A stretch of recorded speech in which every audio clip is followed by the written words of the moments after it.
Ken Brank cracks a slight smile and a joke as he hears a familiar melody. What do you think? Yeah. Yeah. These are the good moments, a father and his only child in a conversation, but without words. Because Alzheimer's has yet to steal music from Ken Brank's memory. Do you remember teaching me how to play the fiddle? And boy, could Loretta Brank play. Those daddy-daughter fiddle lessons would eventually lead her to Nashville. I came here to be a sideman and enjoy that and see where that took me. It took her to the top of the country charts with Adina Carter's multi-platinum debut album. That's her on The Tonight Show. Through those years, one of the great things was that my father got to see the dreams come to fruition, like he got to see his daughter on TV. But those were long years apart from one another.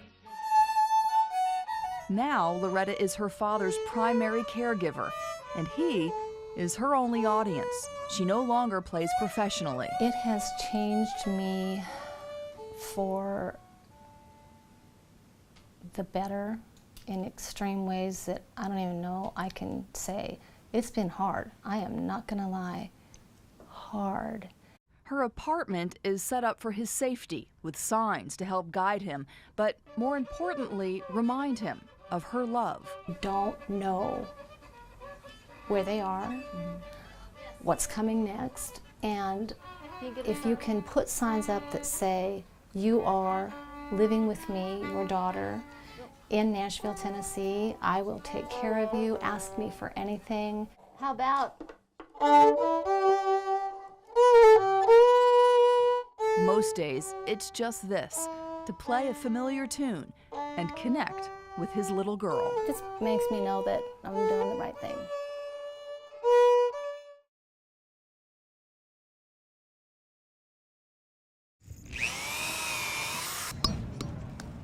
Nearly 100 Milton High School students volunteered hours of their time to place each American flag here on the ground.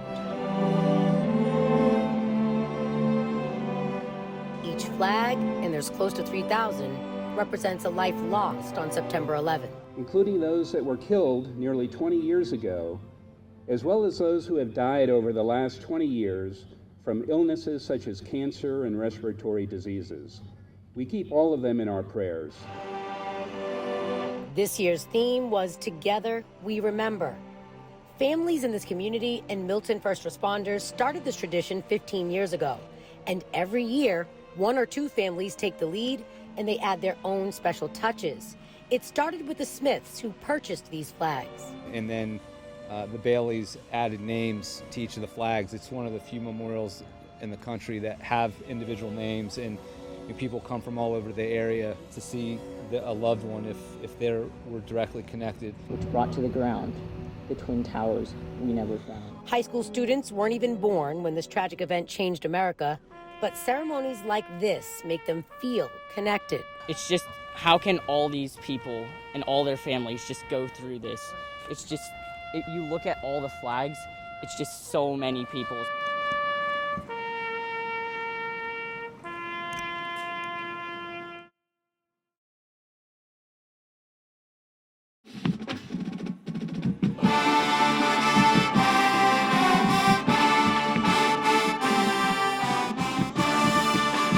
The final preparations to put a bow on a stellar season. Nail the footwork, get in sync, and make some music worthy of reigning national champions looking to win back-to-back titles. 15-0 there is what we're hoping for. Exactly. Much like the athletes on the field, Kelly and Chad Walker's twins, Matthew and Emily, are living the dream. It's what they've dreamed about since they were little and wanted to be in the band. Matthew on sousaphone, Emily on flag. And on this stage, there are a few more angles to think about and address. We don't know largely what the band looks like from an end zone because we're always looking from the front. Oh, the details. Maneuvering 417 people on the field and making it look effortless takes a village. It only happens with dedicated staff and devoted family and friends who wouldn't miss seeing the passionate Redcoats play.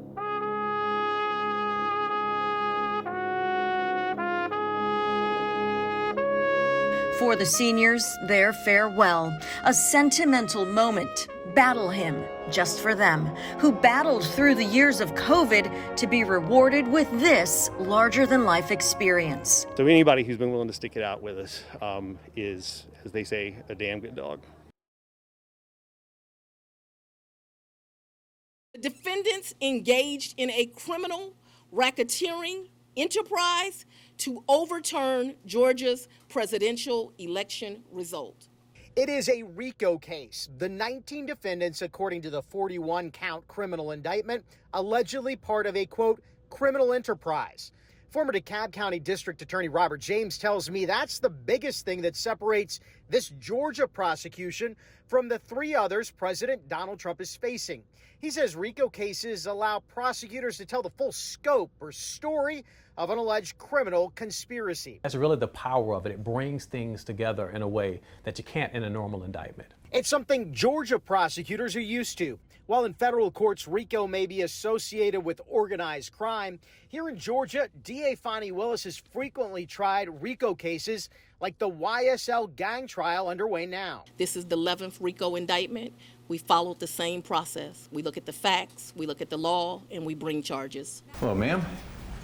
Thank you. We've already gotten a glimpse of the other way. This trial will be different than the other three President Trump is facing. Cameras in the courtroom. Every legal step here will likely be televised. Well, that's because of our laws in Georgia. Courtrooms are open in Georgia. James says a complex RICO case also brings challenges for prosecutors that the other narrower criminal cases Trump is facing don't. In a RICO case, you're going to have more to prove. You're going to have to put up more evidence. And quite frankly, there are more defendants.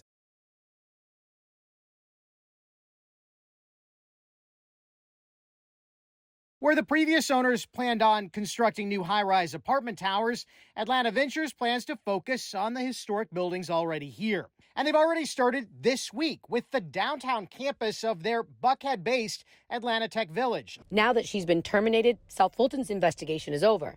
But McKinney still has to face at least one DUI charge in Atlanta. Problem started in 2020 after Proterra Development cleared land for a subdivision. The Mercedes-Benz right there, the Georgia Dome right there. Keep an eye out for these trucks. If you see our brine trucks or our salt trucks out, give them some space to work because we're trying to keep the roads clear and safe for everybody. And some sprinklers not going off, but Atlanta Fire Chief Rod Smith tells me the investigation shows that could be because of where the fire started, on the roof, not malfunctioning equipment. That was all the way back in February. 6 months later, the alleged squatters are still living in Arcos DeKalb County home.